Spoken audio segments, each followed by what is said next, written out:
They say that innovators are the catalysts and the creators who shape and build great civilizations. And for the first time here in Sri Lanka, we are proud to be co-hosts to a very important and transformational summit, which is the Innovation Island Summit 2025. And on the sidelines of this summit, I am going to be in conversation with a very important individual who has dedicated his life to policy making and to shaping proper policies of nations, and which has helped to shape and transform the most populous nation in the world, India. For this exclusive interview, I have with me today Mr. Samir Saran, who is the president of the Observer Research Foundation. The ORF, or the Observer Research Foundation, is India's premier think tank, which is based in Delhi, but also has affiliates in Africa as well as the Middle East. A very good day to you, Samir. Welcome to Sri Lanka. I hope you are enjoying your time here amidst your busy schedule at the Innovation Island Summit. Well, thank you for having me, and I'm absolutely loving being here in Colombo. My first time, by the way. I see. So you must be reveling the experience. Absolutely. So Samir, let's start off our conversation with what the ORF does. Since 1990, since its inception, the ORF has been involved greatly in shaping policy and governance-related policy, especially in India and other parts of the world as well. Talk me through how the inception of the ORF occurred and how the ORF has evolved over time to serve India domestically and also shape the global landscape. The ORF story is a very interesting one. Its inception happened at one of the darkest periods of India's economic journey. In the early 90s, India was facing an economic crisis, was in the middle of a crisis. We had, in fact, if some people remember, we had to send a dispatcher truckloads of gold to the Bank of England to be able to tide over our debt crisis at that particular point of time. And it was a difficult moment for India. It was also a moment of deep reflection. It was an inflection point in some sense. Yes. We had our backs to the wall, and we were staring down a dark abyss. And at that time, one very wise person who was later to become the most transformational business leader of the country, Mr. Dhirubhai Ambani, decided to look for very smart, bright, and dynamic minds in the country who were willing to look beyond their nose and think of a future where India would be a very different nation, would be a very different economy, would be a dynamic and in many ways thriving ecosystem that would allow entrepreneurship, young minds to blossom, businesses to grow, industries to flourish. And he discovered some editors and economists at that point of time, most of them left-leaning, because India was left-leaning. If I can be a little tongue-in-cheek, I think our economics still would be center-left and not necessarily the right. The right, yes.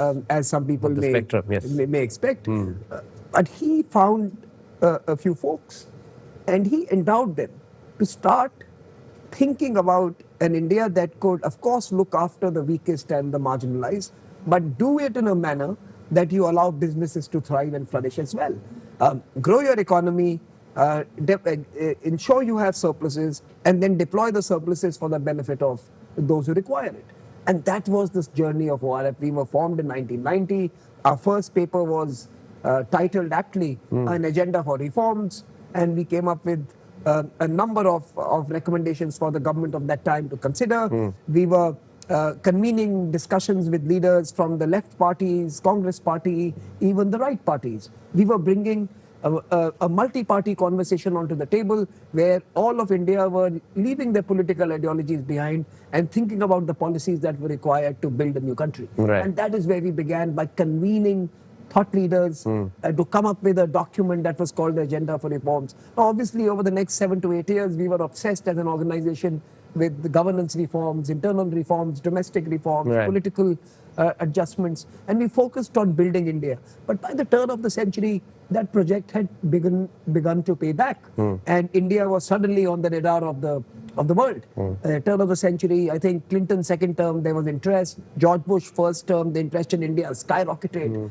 George Bush second term, we signed the civil nuclear agreement, and we, in many ways, put the ghosts of the 20th century behind us. And in some sense, as India transformed from being a country that was trying to solve its own problems to becoming now a global contributor to A some of global the key change questions maker. of our time, ORF moved from being a domestically oriented think tank to becoming an external global. think tank.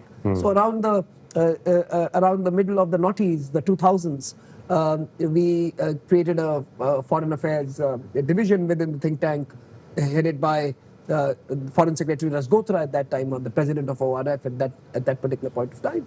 And we started investing in building global partnerships for economic purposes, for development purposes, for security purposes, and for other affairs. And that's where ORF really got into it. The ORF you see today was possibly born in the second half of the first decade of the century, possibly in the late 2000s. We saw this new avatar emerge. That's around the time when I joined the foundation as well, and I was privileged to be part of the transformation of the country, but also the transformation of this institution. I was there with the institution through its new avatar and new journey, and I benefited greatly. I see. So, Samir, during your remarks about the roots of the ORF, you mentioned that multi-party cooperation was a vital aspect, and the ORF constantly emphasized the representation of diverse voices to challenge dominant narratives. So how does the ORF ensure that various perspectives are represented, and how has that impacted the policy discourse within India and also globally? The simple answer is it's not easy anymore. In a very polarized world, all of us, be it the left or the right or the center, we all like to speak to people like us. We want our clan, our cohort, our club to be the voices we hear and engage with, and we want others who don't agree with us to be kept out. Evolution does not work like that. Evolution works with competition of ideas, with the contest of perspectives, with sometimes even a conflict of visions. It is in this heady mix of difference that consensus emerges, Yes. that something new is created, that a vision for the future can be birthed. Even innovation. Even innovation is created in this crucible of difference. So I think difference is the basis of something different, and I think that is what we have to strive for if we are a thinking space. So for us, in each of our conferences, you will find geographical diversity, which is obviously important, something that the global south must ensure. Yes. But even within the global south, you will have very different perspectives. You will have folks, for example, on the big climate debate, who may be betting on solar. Some may be arguing for nuclear energy as being the bedrock for the Option, future. yes. Some may be betting on the hydrogen revolution. None of them are right, and all of them are right. And we have to be able to hear all these voices, to be able to have an energy mix and a climate pathway that works not only for one country, but works for the nearly 200 countries that make up the United Nations system. So in our conference, we are fanatical about ensuring that there is diversity in the room, diversity on panels, and it's not just the gender diversity or the geographical diversity, but I think the diversity of viewpoints is even more important. You can bring all the colors and all the differences into the room having the same view, and Yes. it's of no use. I think the views must compete, must collide, must contest, and only then will something new emerge, and that is what we are trying to do at home. Right. So let's segue into why you are here in Sri Lanka currently, the Innovation Island Summit, which is being co-hosted by the ORF, the Indian High Commission in Sri Lanka, and also the Capital Maharaja Group. Coming to the Innovation Island Summit, especially regarding island nations such as Sri Lanka, the Innovation Island Summit aims to take or explore transformative dynamics that island nations like Sri Lanka can explore. And we know that this is the inaugural session, but there is much of a larger scope for this summit to grow in future years. What are the outcomes that you see from the inaugural summit in 2025? What sort of potential collaboration opportunities do you see, and how important is it for the state machinery and also private partners, private companies such as CMG coming into the mix of things to collaborate, to think of new avenues, and to shape a better future for all of us? So, on the last point, I think the world is multi-stakeholder now. The world is not multilateral. Yes. Governments are not going to shape the future. Elon Musk today has more power than most head of states and head of governments around the world. A private sector CEO is influencing the future more than most governments can. There are, of course, civil society organizations, philanthropy organizations, thinkers, editors, of course, academics who have shaped and changed the world over a millennia. It's not something new. The future has to be a project that is a collaborative effort of the private sector, the government, and of course academia and think tanks like ours. So in many ways, the co-hosts of this conference represent that collective of different groups of stakeholders coming together to carve a future that is going to implicate all of their domains, right? So in that sense, that's an easy answer. Multi-stakeholderism is an evolutionary design of societies, Yes. and it has to be persistent. The future is not for the government to shape, not for the academics to write, and not for the businesses to invest into. It is a collaboration, and that's the first part. Why Sri Lanka? I think Sri Lanka has the rare distinction of being perhaps the only civilizational island. Where do you have an island nation that is a civilization island? Maybe Japan, that's a rich country, and maybe UK, that's another rich island. As Chevan was discussing with you this morning, this is perhaps the only civilizational island in the global south, and in some sense, there is a culture, tradition, a sense of self that is infusing its aspirations for the future, and in many ways, Sri Lanka is a pivot around which the old and the new are in many ways interacting with each other to produce something which is uniquely Sri Lankan, but at the same time uniquely, distinctly useful for a much wider constituency. Right. So Sri Lanka is a very important Indian Ocean nation. It's a civilizational island, and it is a boundary civilization where the old and the new come together. Yes. Sri Lanka is also important because it is now recovering from a significant setback that it experienced a few years back, which, by the way, we had gone through as well, as I mentioned to you, in the Yes. 90s. But this has happened in the 21st century. It has happened in the age when climate change is rearing its head. So any recovery has to be climate sensitive. It is happening at a time when development goals are a key ambition for the world community. So any recovery has to be looking after its people. It is happening at a time where politics can no longer be distant from the people. So you have to carry the population along. Courtesy social media, courtesy technology, your president, my prime minister, have to be responding to people on a real-time basis. They can't pretend that politics can ignore people anymore. So Sri Lanka's resilience, Sri Lanka's recovery are a journey that must be chronicled, must be contributed to, but also must be learned from. I think Sri Lanka needs the world, but the world also needs to learn from Sri Lanka's journeys, what is going right, what needs to be tweaked, and what needs to be taken forth. But also, Sri Lanka has a unique characteristic. It is amongst a number of nations, mostly island states, who are suffering from the trifecta of negative forces. I mentioned climate change. Yes. Stressed balance sheet. So they have a debt crisis. And they have a international order, a multilateral financial order that is struggling to keep up with the responsibilities that they were meant to undertake. Yes. So you have a trifecta of forces of failed or failing multilateralism, of climate crisis, and of stressed balance sheets.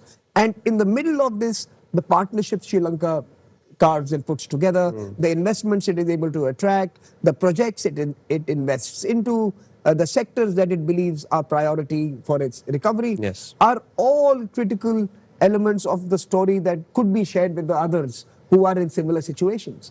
And I think it's a remarkable story. The recovery of Sri Lanka, the resilience of Sri Lanka, and the rise of Sri Lanka that we are betting on as India are something to be cherished and to be learned from. Amazing. So let's look into the future, Samir. Yesterday, during the inaugural session of the summit, the president of Sri Lanka, Anukumar Dissanayake, delivering the keynote speech, said that in the 21st century, in the digital age, Sri Lanka was not even in the start line. We weren't in the starting line. We were way behind, and we are still lagging behind. And the examples are there for all to see. But there is renewed hope. There is a renewed vision for the future currently. And when you talk about the digital economy, currently the digital economy in Sri Lanka contributes to about 2 to 3% of the entire economy. And there is a vision, there is a plan to hit upwards of 15%. I believe India is targeting around 18 to 20% contribution from the digital economy. So talk to me about how vital the digital economy is to buttress the GDP growth of a nation, especially through penetrating services, products, the broader economy as a whole, by using a thriving digital economy. You know, the president's address was remarkable. In a way, his address stressed on innovation and technology being the bedrock of human progress over thousands of years. And his speech was replete with examples from the discovery of the wheel to the combustion engine to, of course, the modern medicines. Yes. He gave examples of how human condition has been greatly benefited by technology, and certainly in the 21st century, I think all would agree that what we do in the digital domain and what we do in the age of AI and how do we integrate those into our businesses as well as government processes is going to be crucial. Now, I am a firm believer that luckily for us, the turnover time in the digital age is much shorter and far quicker than in the previous cycles of industrialization. For example, in 2015, India as a digital economy was a very different beast. Right. In 2025, India is competing with the best. In less than 7 to 8 years of focused efforts by our businesses, by our governments, by our civil society, and civil society is very important here because we have to keep both of them in check. We have to continue to forecast the dangers of taking certain pathways, of protecting civil spaces and personal spaces, while at the same time exploring avenues that could catalyze innovation and entrepreneurship, right? So we have to do all of that. So civil space is very important. The think tank space is very important. I'm not making a pitch for me, but I'm just saying that academics and social sciences are equally important in the age of super sciences, right? So for me, I think Sri Lanka being on the start line is not necessarily too much of a drag. Right. I think, as one of the speakers mentioned earlier yesterday, first mover advantage has limited success in the digital age. The second and third movers might benefit the most. Yes. So I think Sri Lanka can literally leapfrog. It can learn from the experiences of India, of the US, of Europe, Japan, and other places, and can put together something more efficient, far more frugal, far more cost-effective, and produce deliverables and products and services for their people that could actually bring them at par very quickly. So I think under the leadership of your current president, and by the way, I find remarkable similarities between our leadership in India of the last 10 years and what I heard in your president's speech yesterday. I think there is a determination to bring technology as a medium where the people are onboarded. It is not a tool to manage the people. It is not a tool to manage things. Right. It is a tool to empower and liberate people and allow them to explore their full potential. And I heard that yesterday in your president's speech. So I think while Sri Lanka may be at the start line or maybe just warming up, it can rocket forward pretty quickly in this digital age. It has to choose the right partnerships. It has to unleash the aspirations of its young people. It has to bet on getting its governance and politics integrated into the processes of digitalization. You can't have politicians and bureaucracies that are living in the analog age and expect your citizens and your industry to be leading the digital revolution. So the politics and governance will have to be brought to the 21st century as well. And I'm betting on Sri Lanka. Look, you are already, and I know this from personal experience, making significant efforts and have made some strides to move towards digital public infrastructure.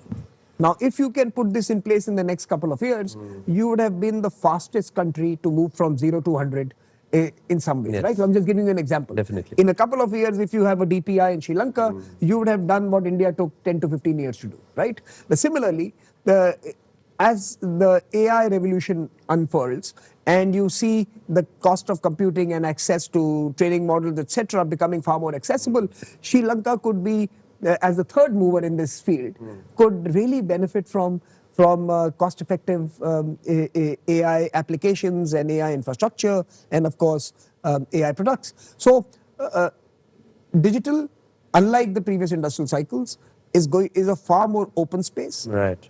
And yes, unless you innovate here, like Amitabh Kant mentioned, you will end up being on the menu and not on the table. And therefore, Sri Lanka innovation is important. Right. While you can learn from the lessons of the past, while you can embrace and emulate solutions that others have already produced, you will have to innovate on top of it at the very least, if not create new ones to create a digital Sri Lanka for the future. I see. So that brings me, you gave a perfect segue to my next question, because I was prepping to ask you about DPI, digital public infrastructure, because India has pioneered the platform of DPI, especially even in your G20 presidency. So when you talk about DPI, Samir, there are different components, and this might be a novel concept to Sri Lanka, and certain Sri Lankans might have a hard time grasping this concept, because when you say that a citizen's data is brought into a unified platform, the first thing that pops into someone's mind is the safety and the security of that data. So I believe it is the duty of the leadership to ensure and to inspire the citizenry that such protection is in place before DPI platforms can be laid here. So what sort of guidance can you give our leadership when it comes to ensuring the protection, the data protection of our citizens, while laying that platform for a DPI and unified digital services in Sri Lanka? Look, the prevalent models when India began its debate on this issue more than a decade ago were the American model, which were largely privately derived and privately owned models where the customers and consumers and users' data belong to the service provider or the company or the platform they were engaged on. So, for example, if you, even now, if you were to use Google Docs or Facebook or Instagram, Yes. If you were to read the fine print, you will be surprised by the intellectual property of the platform over your data. And you'll be really surprised what Instagram can do with the photographs you put on Instagram, what they're allowed to do. They may or may not do it, but for example, they were largely privately designed systems of being able to own data that belonged to others, right? And then you had the Chinese model, where much of the data and much of the flow of data Right. was either controlled or allowed to be controlled by the Communist Party. And Right. there were conditionalities imposed on all businesses that under national security clause, they had the right to literally own your data. Okay. So you had these two models, privately held and the politically held data sets. And our debate was that actually they should be neither. Data should belong to the individual whose data it is, but that data should be allowed to be in many ways collated for moments for innovation. So literally what we have put together is a data empowerment and protection architecture where the data remains with the individual, belongs to the individual, but as a part of a larger whole, that whole can be the basis of innovation for everyone. It does not belong to a corporation or one business or one solution or one service.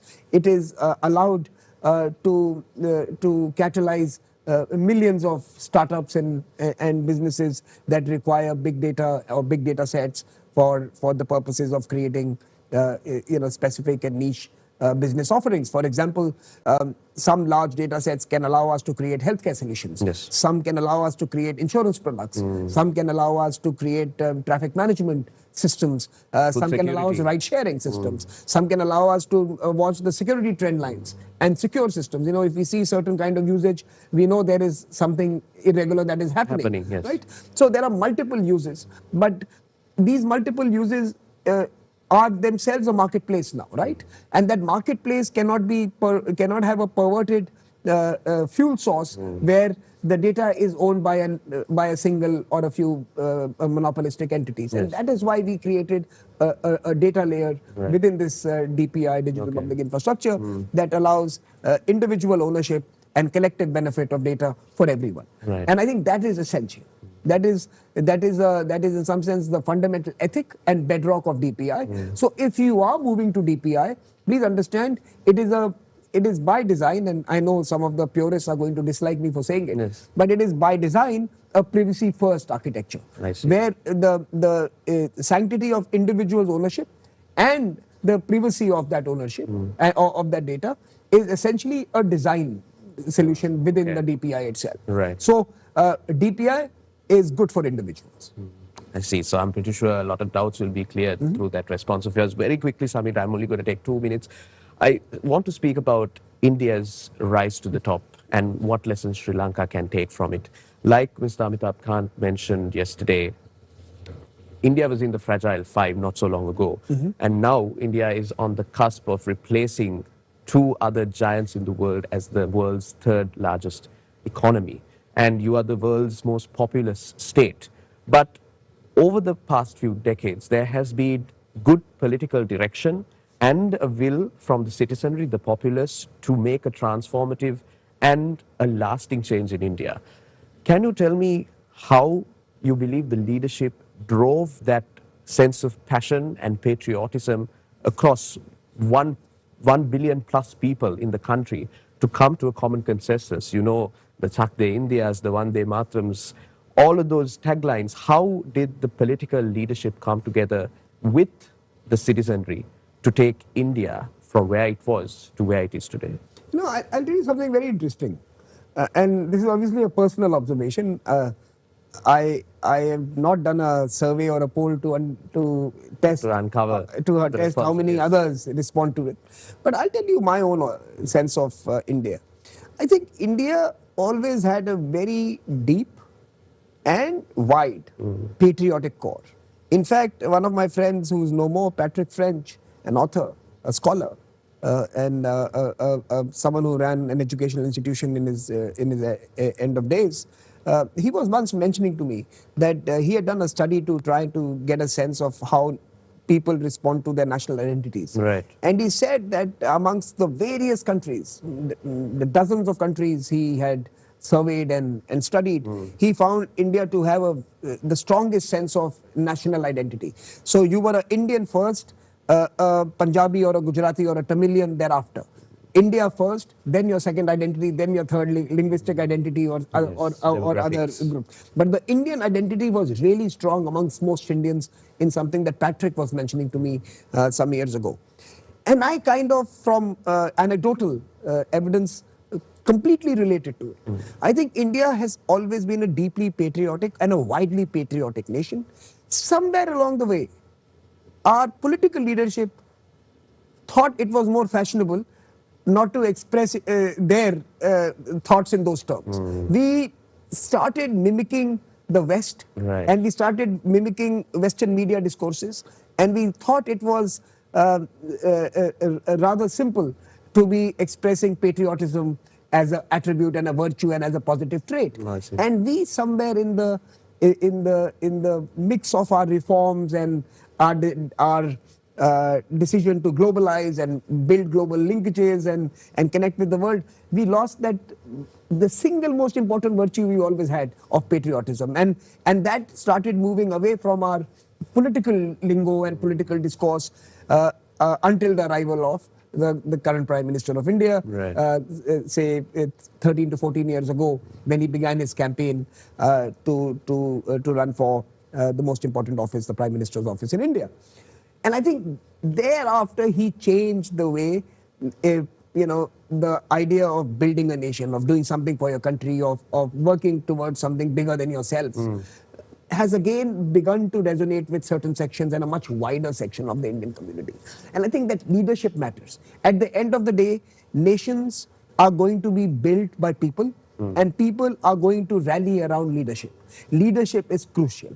End of the day, solutions exist in the market, money is there in the banks, the partnerships are something that you can carve and forge, but leadership is what is the decisive factor. I think we discovered leadership in the national government, but we also were lucky that we had transformational leaderships in the states, in the provinces, that were also determined to join that project, and sometimes collaboration and sometimes competition amongst them led to others. But the India story is far from certain, and I must add a cautionary tale, Right. that we have the ingredients. We have good leaders, we have attention of the markets, we have a deep sense of national pride and a patriotic fervor.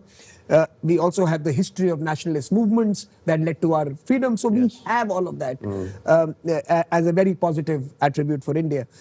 But it is far from settled, because we are in an age of uncertainty, Yes. where our economics is implicated by decisions taken in Washington or Beijing or Brussels, and we can't be managing their politics. So we are sometimes suffering from collateral implications, Yes. and we have to be nimble and agile to respond to those disruptions that are coming our way. Similarly, we are in the age of climate disruptions, and catastrophes await us around the corner, and we have to make ourselves more resilient, so we have to prepare for that.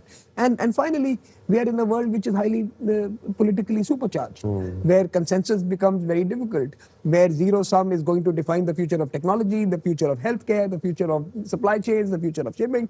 So we are in a complex world, competitive world, a world full of opportunities, and we have to be confident.